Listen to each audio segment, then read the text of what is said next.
So I spend almost all my time traveling around the world, talking to groups like yourselves, consulting with large companies in various industry sectors. Businesses are just a collection of people who've come together for a common purpose. And we can talk about metrics, and we can talk about management information, and we can get very excited about our internal infrastructure and our buildings. But basically, if we're not getting the most out of our people, our business is going to falter. In Turkey 2 years ago, and we were talking about this and saying how training and consulting is one of the first things that people cut when times get hard. Now, as a trainer and a consultant, I believe that's a very bad idea, but many accountants and finance directors say business class travel is off, big lunches with clients are off, and all training and consulting is off. So I was expressing this to the client, saying how it's a challenge. And they said, yeah, but look at it the other way around. Everybody's facing the same challenge. So the really good consultants, the really good trainers, this is the best opportunity they've had for 20 years. Same for your business too. Yes, it's a challenge at the moment, but some people will fail because of the economic crisis. The people who can execute will gain from the economic crisis.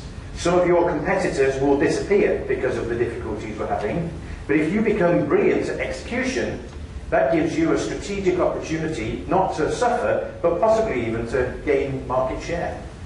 A terrible thing happened. The man who goes around picking up the litter bins, he wished me a nice day and waved, and before I could help myself, some strange force took over me, and I waved back to the guy. And I said, you have a nice day as well. And then I thought, what has happened here? How did they do that? Everybody we spoke to at Disney spoke as though they invented Disney. Everybody who spoke to us was enthusiastic. Everybody, anything, it was no trouble. Whatever we needed, sure, we can fix that. Now, they don't pay very much money. The wages are poor at Disney, but everybody believes they're vital to my dreams coming true. Now, they must have an incredible training program and incredible methodologies to get low-paid, menial workers to behave as though they're actually the CEO in disguise. That changed my whole life. I thought, wow, that is brilliant execution. Identify in the middle of the whirlwind, let's help our people, let's give a very clear message to them and say, look, some of these we know are not going to happen. They might be important to me personally, but they're not vital to the future of our company. But this one right here needs to move. We need to measure it and we need to move it. We need to go from X, which is where we are today, to Y, where we need to be in some measurable time frame.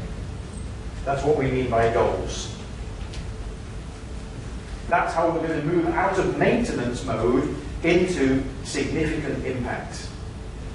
So when we're going to start putting a small number of incredibly important goals into the organisation, it's got to be clearly stated as X to Y by when. And I've just put the rider on that. The people have to believe it's achievable by when. So lots of people will sit in meetings around a board table saying, yes, it would be good if that happened. But that's not the same as them saying, I will make that happen. Then let's think about wildly important goals in an organisational context. So this is the concept of a wig, all right? Not false hair, but a wildly important goal. So if I can only have 3, important is probably not good enough. These have got to be wildly important. Well, there's a business author called Jim Collins. I don't know if anybody read any of his books, Good to Great, Built to Last. He has BHAGs, big, hairy, audacious goals. That's his way of phrasing it. Goals that are so critical that to achieve all the other goals, but not this one, is the same thing as failing. This is so important that this is the only meaningful goal we should be thinking about right now. So our term is wildly important goals. And then we start running it out into the different functions of the organisation. This is called line of sight. You're probably familiar with this. This is how we get the horses not to run out to the sides, but all the horses to pull together. And there's an old film, I'm really too young to remember it, but my grandfather told me about it, called Ben-Hur. Has anybody seen the film? It's got a famous chariot race in it, where they're racing in the Roman amphitheatre with teams of 4 horses, or maybe even 6, I think it is. So it's the centrepiece of the film. You've got these incredibly powerful horses, they're willing, they like to race, but you've got to keep them all following the one lead horse so that their energy goes forward and isn't wasted going sideways. That's what we want in our organisation. So, then we could pick on, say, the sales week, and say, let's break that down even further. We might break it down by regions. The concept of lead measures. Most of the measurement that you do in your company, I do in my company, is what we call historical data. It's lag data. It lags behind the real world. So, quarterly results, this is what we did in the past. It's easy to get, but it's almost impossible to influence. We've got last quarter sales figures. We're not happy about them. Tough, you can't change them now. So lag data is easy to capture, difficult to influence. So we want to talk about lead measures, which is predictive information. It tells us what we think will happen in the future.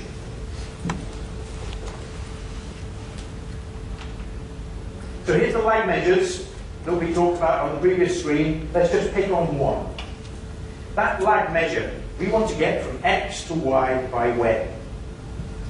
The route that we're going to take there is based on discovering what are the lead measures, the leading activities, the predictive activities that make it incredibly likely that we will hit this data by the time stated. Now, you don't get any choice about what the lead measures are. You can discover them. You can't create them. But there are mechanisms in your business that generate the lag results that you measure so carefully. The principle is, how do we find out what they are?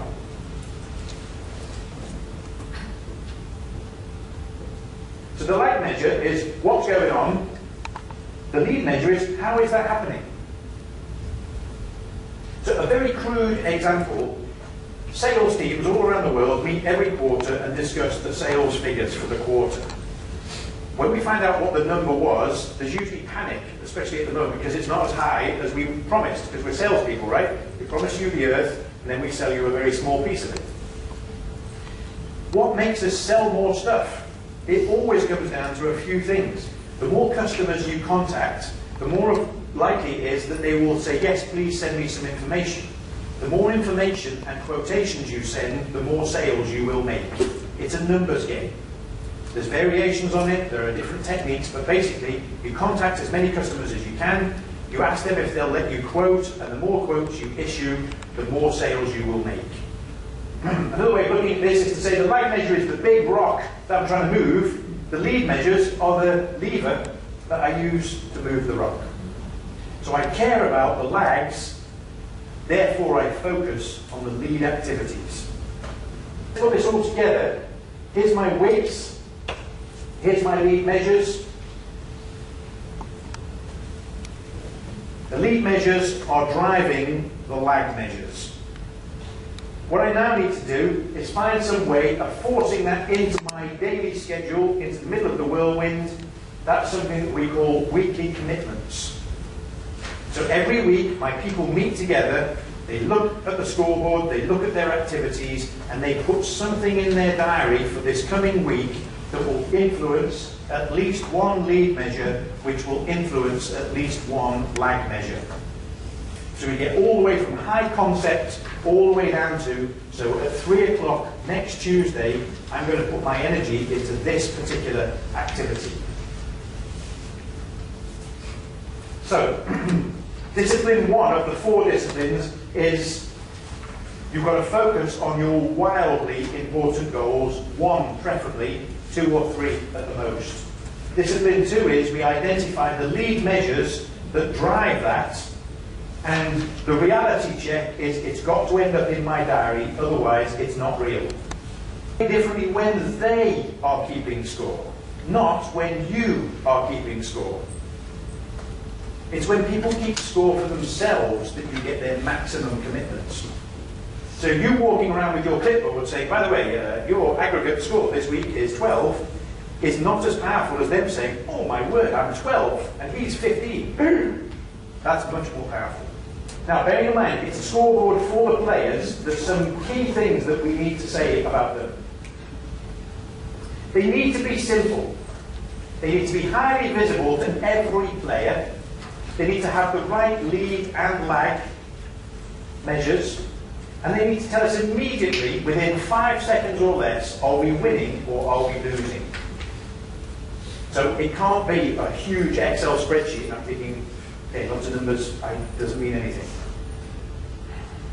They call it wigging out. So there's a wig and it moves depending on how they're scoring. Okay, so they took wig literally, a hairpiece instead of a wildly important goal. Here's another one. This is from Starbucks, actually. So that's what's going on in the back room of your Starbucks branch near you. So it's crude, it's handmade, it doesn't look corporate, but it has resonance for the people who are using it. The last part of the process, discipline 4, is this team accountability part. So we've identified our wildly important goals, we've discovered the lead measures that drive those wildly important goals, we've agreed that it has to reach our diary before it will be real. So wrapping it all up is what we call an accountability session. Some people call them WIG sessions. These usually happen weekly. It's never more than 30-35 minutes long. It's ruthlessly focused, and it is not part of any other meeting. So you have to carve out a block of time and keep it completely separate from other meetings so that the horrible way they run doesn't drag down the WIG session. And there are 3 things that happen in each WIG session. Everybody reports on the promises they made to their colleagues last week. So we all have to make vocal, public promises about what we're going to do in the coming week to our colleagues. We're not reporting up to our boss. This is horizontal accountability to our own peer group. Then we review and update the scoreboard, whatever scoreboard we have decided as a group. Each group is allowed to choose their own scoreboard style. So what did we all do last week? Let's have a look what's happening on the scoreboard. Are the lead measures moving? And is that having any impact on the lag measures? We looked at them both on the scoreboard. And based on our conclusions from that, we make commitments for the following week to one another. So these are usually a small group, 10 or 12 people. We go around the table, very briefly. We don't share our to-do list. We don't talk about how the earth cooled down and then the dinosaurs roamed for 1 million years. We just get straight to the point. Next week, I'm going to do X or Y. And I write it in my diary while I'm still in that meeting. It's in my diary, it's going to happen. We're looking for the impact of what we do on the scoreboard, and we keep adjusting depending on what the scoreboard is telling us. So it really does make us agile. It really does give us motivation, and we really can see, wow, because I did this, that happened. That's very, very motivating and satisfying. And it brings out the good side of my competitive nature. I'm doing it for the people I'm working with every day. I'm not doing it because my boss makes me. I'm doing it because I want to be a team player, and I want the rest of the team to see that I'm a team player. I'm going to leave it on this point here. What are the 1 or 2 most important things I can do this week to impact the team's performance on the scoreboard? So, what are the 1 or 2 most important things I can do this week that will be reflected on the scoreboard? Let's not have a huge list of goals, let's have very few wildly important goals.